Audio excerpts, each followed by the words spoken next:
백마강길 가해, 이 쓸쓸한 길, 이 길 그 가해 지금 흐르는 저 강물에 대한 느낌, 예, 꿈꾸는 백마강 같은 노래들을 통해서 1950년대 일제강점기 때는 일제강점기 나름대로, 50년대는 50년대 나름대로, 60년대는 60년대 나름대로 늘 인간의 그 좌절, 실패, 비운 이런 것들을 이야기를 할 때 그 비운의 기호로 사용되는 것이 백마강 달밤입니다. 지금 그 장소가 제가 지금 그 장소 앞으로 왔어요. 먼저 그 장소들을 먼저 제가 설명을 해 드릴게요. 이게 지금 부소산 그 입구에서 표 끊어 가지고 들어가서 저쪽까지 저 산 아래까지 왔다 가는데 2시간이 걸립니다. 근데 전체가 한눈에 보이지는 않아요. 그래서 제가 지금 이쪽에 와서 얘기를 하는 거거든요. 낙화암 건너편입니다. 여기가 지금 산 제일 높은 쪽에서 가운데로 이렇게 뻗어내리는 줄기에 바위가 있어요. 이 바위 위쪽으로 조금 올라가면은 나무 사이에 가려져 있는 정자가 있습니다. 저 정자가 낙화암에 오는 관광객들이 쉬는 정자예요. 저 정자에서 조금 더 내려오면은 낙화암이라고 해서 강물을 바라보게 하고 이렇게 쳐놨어요. 뭘 이렇게 더 이상 못 오게. 왜 쳐놓냐면 위험해요. 거기서 더 오면은 낙화암 바로 강에 빠질 수가 있습니다. 이게 지금 옛날 뛰어내린 자리는 저기예요. 그리고 그래서 그 바위를 타고 쭉 내려오면은 여기가 멀어서 잘 안 보이는데 수면에서 그러니까 수면 쪽으로 내려와서 수면으로부터 약 3분의 1쯤 되는 지점에 바위에 꽤 글씨가 크게 붉은 글씨로 낙화암이라고 써 있습니다. 저 글씨는 우암 송시열 선생이 썼다고 그렇게 전해지고 있어요. 왜 썼는지 정확하게 저는 몰라요. 그 맥락은. 나중에 보니까 다산 정약용 선생님도 저기에 대한 이야기들의 비합리성을 비판하고 그랬더라고요. 그 다음에 하여튼 어쨌거나 그 이야기나 다시 하기로고, 그렇게 해서 내려오면은 지금 저 강이에요. 그 강물 내려와서 약간 더 왼쪽으로 이렇게 보면은 조그만한 암자 같은 게 하나 있을 거예요. 암자가 고란사 뒤에 있는 고란사 뒤쪽 암자예요. 저게 고란사는 지금은 희미하게 보입니다. 나무들이 이렇게 가려서 나무 가지 사이에 감춰져 있는 절이 지금 저게 고란사예요. 백제시대 절이에요. 그 다음에 거기에서 조금 내려오면은 지금 이제 선착장이에요. 유람선이 거기까지 오는 거예요. 지금 배가 하나 움직이고 있는데 그 선착장 바로 저쪽에가 조룡대라고 하는 바위입니다. 마치 지금 그 낚시터 같이 생겨 있는 그런 바위예요. 그래서 아마 조룡대 신화가 만들어졌겠죠. 여기를 저렇게 지금 선착장에서 황포 돛배라고 해가지고 저거 타고 이제 배 관광객들 유람객들 싣고 이렇게 오거든요. 저 배 안에서 어떻게 설명하냐면은 옛날에 그 삼천궁녀들이 백제가 망할 때 나당연합군이 쳐들어왔을 때 삼천궁녀들이 저 바위에서 뛰어내렸다. 그 다음에 더 오면은 저기가 조룡대라고 하는 데인데 저기가 소정방이 당나라 장군 소정방이 여기를 쳐들어왔다가 용을 아무리 잡으려고 해도 잡을 수가 없어서 백마를 미끼로 삼아서 용을 잡았다. 용을 잡으려고 할 때마다 물이 아주 격렬하게 파도치고 이렇게 풍파가 일어나 가지고 접근을 할 수가 없었다. 이런 이야기가 이제 펼쳐져 있습니다. 옛날에 백제가 부여에 궁녀가 3,000명이 어디냐. 그 다음에 요 조그마한 강에 어떻게 3,000명이 뛰어내리냐. 그 다음에 용을 낚시질 하는 게 어디가 있냐. 그 용을 백마로 낚시질 한다니 말이 되냐. 지금 이제 이런 이 얘기 속에는 어떤 얘기가 있냐면 지배자들이 자기 마음대로 각색을 해놨다라고 하는 이제 의미가 숨어 있죠. 저는 그 문제의식이 굉장히 중요하다고 생각합니다. 중국이 동북공정을 하듯이 우리도 중국을 흉내내서 그렇게 약자를 밟으면서 하면 안 되겠지만 우리도 이 공동체의 원형을 복원시키는 역사 공정이 반드시 있어야 돼요. 네, 근데 하여튼 그건 그러고 제일 안타까운 게 백제는 통일신라가 역사 공정을 한번 했어요. 나중에 세월이 흘러서 일본 놈들이 쳐들어왔을 때 조선총독부가 또 역사 공정을 하더라고요. 그 스토리를 지금 그대로 사용하고 있는 거예요.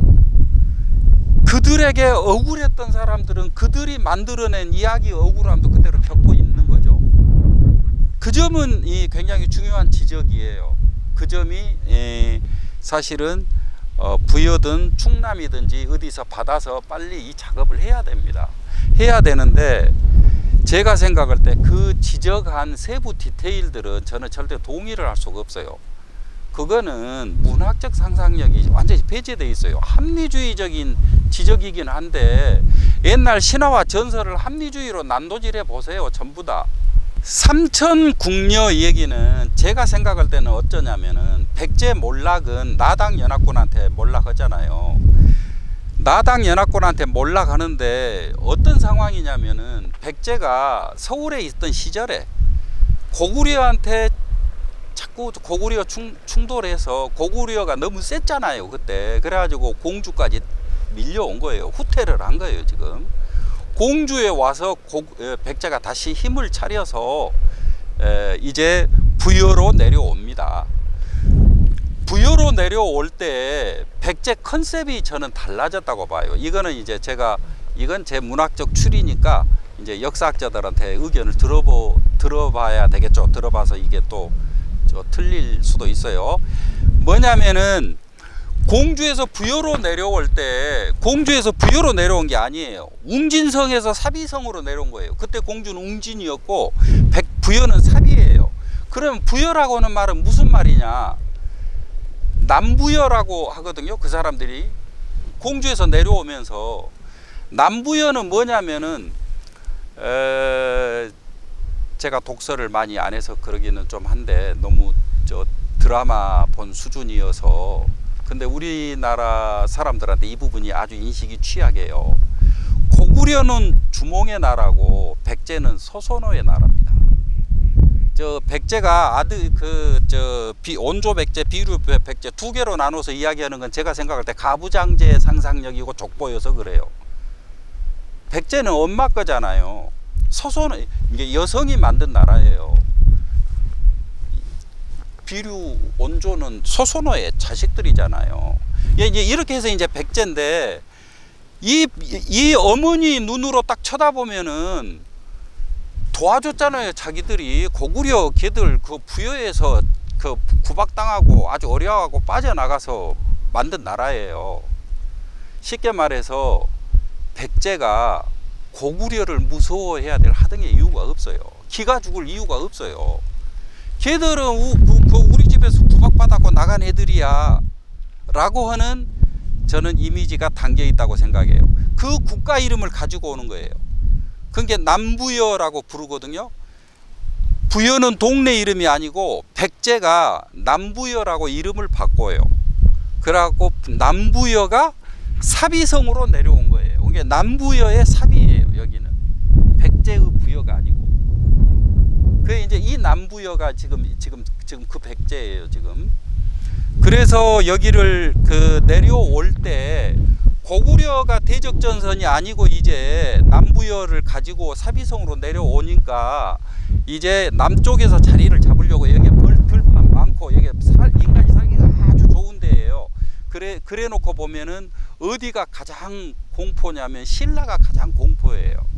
신라는 힘이 그만큼 안 돼. 근데 백제 때문에 굉장히 곤혹스럽습니다. 그래서 고구려를 치려고 구상하고 있는 이 국제 관계가 역관계가 아주 이제 복잡하게 얽혀 있을 때 당나라가 소종방 군대를 보내서 신라를 도와서 신라 말을 들어주고 대신에 이후에 신라가 자기들 말을 듣게 해서 고구려를 친다. 뭐 이제 이렇게 해서 나당 연합군이 만들어진 거예요. 나당 연합군이 만들어지는데 신라는 육상으로 들어와요. 당나라는 먼 데잖아요. 배 타고 와야 되잖아요. 그래서 배 타고 여기까지 오는 거예요. 이게 국제항입니다. 지금 당나라 배가 여기까지 들어왔어요. 소정방 군대가. 이게 지금 이 또랑같이 생긴 데서 어떻게 3천 국녀가 죽고, 말이 안 돼요. 지금 강이 저렇게 휘돌아 가잖아요. 왜 강을 너무 모르는 얘기. 저렇게 휘돌아 가면은 수심이 무지무지 깊습니다. 제 생각에 저거 무조건 몇십 미터짜리예요. 저는 50m는 되리라고 봐요. 수심이. 저 아래는 아주 수심이 깊습니다. 국제 항이라니까요, 여기가. 그러면은 나당연합군 문제를 다시 생각해 봐요. 신라군이 5만 군이 들어오니까 5천 명을 보내가지고 백제가 펼 수 있는 작전이 그래요. 지금 급습을 한 거잖아요. 거기에서 5천 명을 보내가지고 어떻게 가로막아봐라. 계백장군이 작심을 하고 가죠. 계백장군이 퇴로를 잘라놓고 갑니다. 이게 가족을 죽이고 갔다라고 하는 전설이에요. 돌아올 길을 잘라놓고 가요. 안 그러면 전투가 안 돼요. 10분의 1밖에 안 되는데 5천 명 갖고 어떻게 5만 명을 상대를 합니까? 후퇴할 데가 없어야 돼. 거기서 죽어야 돼, 자기가. 그래야만 시간을 끌 수가 있어요. 거기서 시간을 끌면은, 여기만 지키면은 당나라가 군대가 못 들어와요. 그러면은 침략자들이 망하는 거예요. 그런데 계백장군은 임무 수행을 잘하고 있는데 여기가 망하는 겁니다. 공주까지 쫓겨가가지고 공주에서 그 의자왕이 항복을 하지요. 신라는 여기를 점령하면은 통치를 해야 될 사람들이에요. 재산을 부술 이유가 없죠. 저항 군들만 싹 없어지면 되는 거예요. 대부분 통치자들은 민간은 건드리지 않습니다. 저항 세력들을 죽이는 거죠. 신라가 먼저 들어왔으면은 절대로 부여를 초토화시키지를 않아요. 그런데 당나라 군대가 부여를 함락을 합니다. 부여성을, 사비성을. 여기를 함락하고 나면 이 사람들은 멀리서 온 군인들이에요. 이 사람들은 여기를 가꾸고 어쩌고 할 이유가 없어요. 마음껏 노략질을 하는 거죠. 7일 밤 7일 낮 동안 불탔다고 그래요. 부여가. 인구 7만이 살았던 엄청난 도읍지예요. 여기 전체가 다 타버려요. 아무 흔적이 없어요. 지금도 이 그 큰 그 도읍지인데 그 궁터에 대한 그 증거물이 없어요. 다 타버렸어요. 아무것도 안 남겨둔 거예요. 돌덩이 하나 남깁니다. 이것이 정림사지 5층 석탑이에요. 7일 밤 7일 낮 동안 붙었으면은 이제 그 의장을 비롯해갖고 배세책은 붙들려서 체포돼서 노예로 끌려가죠. 중국으로. 그 사람들이 노예로 데려가고, 나머지는 쉽게 말해서 저 남자들은 즉각 학살이고 여자들은 겁탈하고 학살이에요. 이 아녀자들의 입장이라고 하는 게 뭐냐면은 욕보고 죽느냐 그냥 죽느냐예요. 그러니까 지금 저기까지 쫓겨온 거예요. 남자들이 지니까 몸 던진 겁니다. 3천 아녀자가 죽은 거예요. 몸을 던진 거예요. 이때 3천이란 뭐냐? 숫자 3천이 아니라 우리 전국투 이야기할 때 3천리라고 얘기해요. 저 옛 그 용어에 불교 용어일 거예요. 아마 3천은 온 사람이라고는 말이에요. 모든 사람이 다 몸을 던진 거예요. 여기에서. 그러지 그러니까 삼천궁녀라고 하는 표현에서 궁자라고 하는 말, 궁녀라고 하는 말이 각색인 거예요. 의자왕을 타락한 사람으로 만들기 위해서 붙여진 거고, 나머지는 그러나 그 삼천궁녀 전설 속에 이 억울함이 남아 있으니까 이 얘기를 계속 전하고 있는 거예요. 지배자가 만든 스토리니까 전해도 괜찮아. 그런데 그 스토리 속에 중요한 자기들의 그 원념이 비밀로 묻혀 있어요. 저는 그렇게 해석하는 이유가 저 조룡대 전설입니다. 저는 저 자리인지 아닌지 알 수 없다고 생각해요.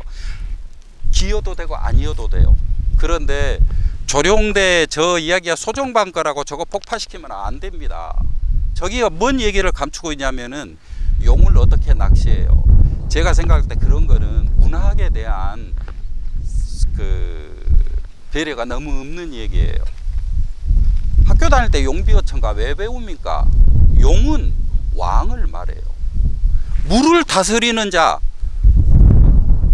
물을 다스리는 자가 용이에요. 물이 누구냐면 백성을 물이라고 해요. 이 물은 배를 띄우기도 하지만 배를 엎기도 합니다. 백성이 화가 나면 배를 엎는 거예요. 그게 왕이 용이에요. 왕을 잡으려고 하는데 잡을 수가 없어요. 여기서 잡을 수가 없어서 백마를 미끼로 삼았어요. 백마가 뭡니까? 전장에 장수가 백마잖아요. 왕을 도저히 잡을 수가 없어요. 막 풍파가 일어나요. 막 바람이 치고 천둥폭우가 일어나 갖고 접근할 수 없어요. 저항이 거세서 뭔 이등병 미국 영화 그거 보면은 그 첫 장면에 막 그 진군에 들어갈 때 저항 세력들이 막 사격을 어마어마하게 하는 아주 실감나는 그런 영화가 있었는데요. 그렇게 한 거예요. 여기에서 여기를 돌파할 수 있는 길, 여기서 지금 쳐들어갈 때 있는 거 한번 보세요. 돌파할 수 있는 길은 소정방도 나름대로 장수니까 연구를 해야죠. 작전을 짜야죠.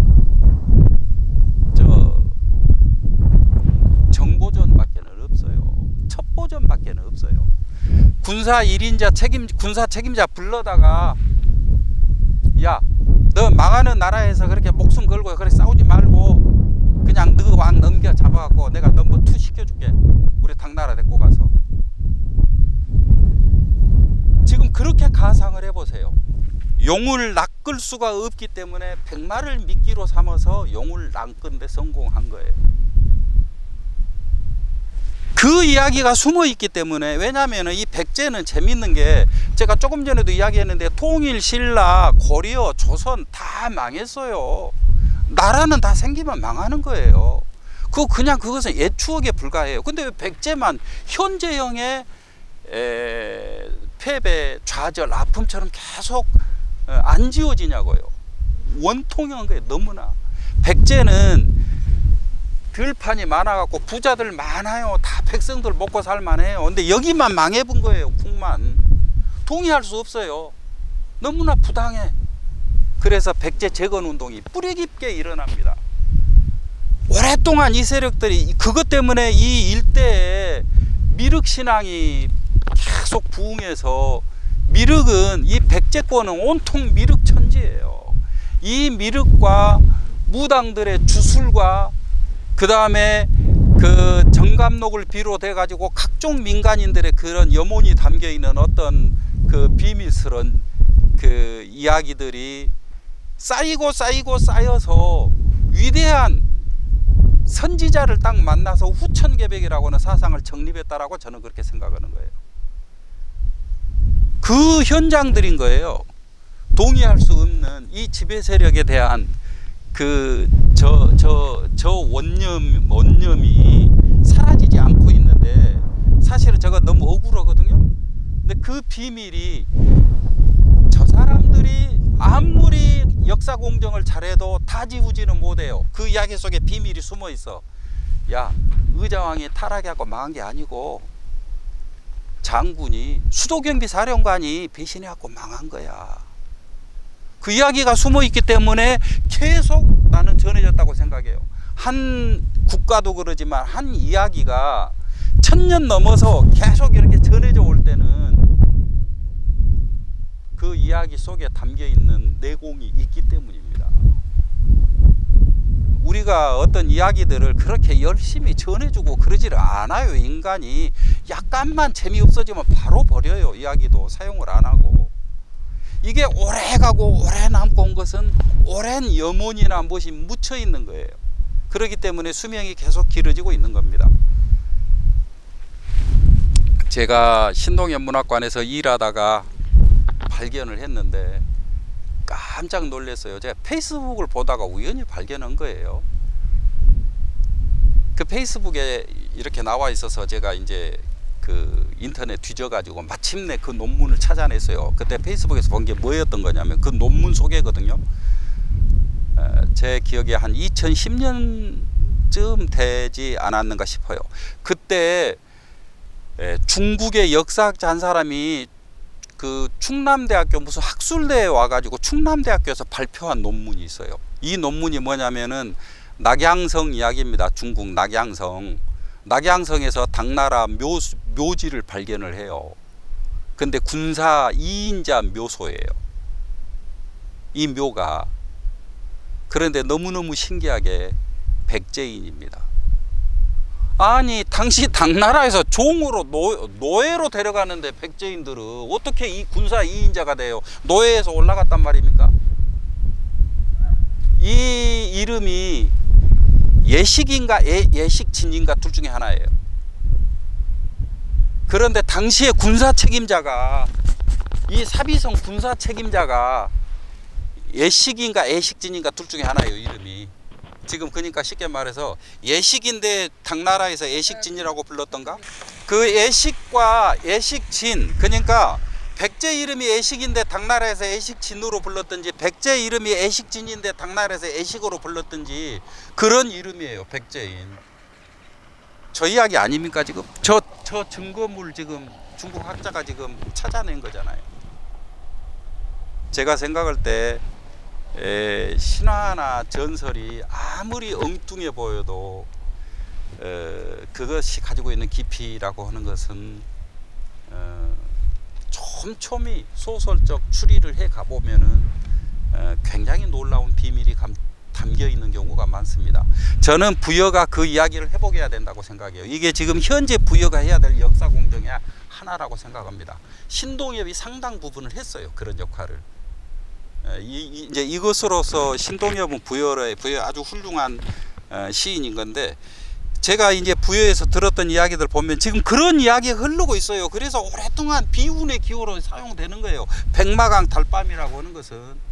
조금 전에 종소리 들렸는데 고란사 종소리라고 하는 것은 늘 슬퍼요. 그래서 여기에 저 얘기 들어보니까 의자왕이 공주에서 붙들려고 끌려갈 때 백성들이 하도 울고 소리를 질러 가지고 양화포구에서 잠깐 머물렀다고 그래요. 그래서 머물렀던 산이어서 이 산이 유왕산이다. 왕이 멈췄던 산.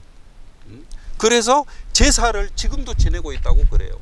그런가 하면은 이때 이렇게 갈 때 백성들만 그런 게 아니라 물고기들이 일어나 가지고 전부 물 밖으로 고기를 내밀어서 이 고기들이 의분을 느껴서 왕의 그 잡혀가는 모습을 슬퍼했다고 해서 의리에 가득 차 있는, 정말로 이제 쓸모 있는, 그래서 이 물고기 이름을 의어라고 붙였다고 그래요. 의어, 의사, 열사 할 때 이 의어. 그래서 이 의어가 이 고기가 충청도 사투리로 의어가 우여가 됐어요. 지금도 곳곳에가 붙어 있습니다. 매운탕집 이런 데가 우여회. 백제 부여에 오면 우여회가 유명해요. 다른 데서는 위어라고도 부르고 웅어라고도 부릅니다. 그 고기는 어디서 사냐면은 바다하고 민물하고 합하는 데서 살아요.